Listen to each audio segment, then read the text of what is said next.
Comment tu as réussi, après l'échec du GR20, à te dire, bah, faut pas que je me morfonde sur mon sort, il faut quand même que j'arrive à y retourner et que je me refixe d'autres objectifs et que j'aille de l'avant. Tu vois, moi, je me suis dit, bon, qu'est-ce que j'ai fait de mal? Déjà, pourquoi t'es parti avec une chaussure qui était un peu trouée, déjà, complètement con.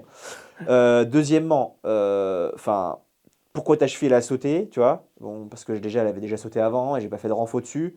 Troisièmement, ta prépa était pas mauvaise, mais t'as fait n'importe quoi, le sommet était pas là.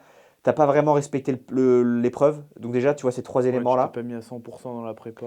Exactement. Et du coup, Ouais, en analysant ces trois points-là, je me suis dit, ok, bon, la raison de mon échec, elle est simple. C'est pas forcément, c'est de ma faute et entièrement de ma faute. Donc à partir de là, il faut juste que je travaille sur pas les points où j'ai fauté, quoi. mm, Et puis après, bah, tu te dis, de toute façon, ces échecs-là, bah, ça fait partie du processus parce que de toute manière, le seul et vrai objectif ultime, c'est la Barclay. Tout ce qui est autour, j'en ouais, ai rien à faire. ouais. C'est, je rate, pas grave. Le plus important, c'est juste d'arriver le jour à la Barclay et de réussir. Mm, C'est ça le seul objectif et ce pourquoi je fais ce ouais. truc. Donc.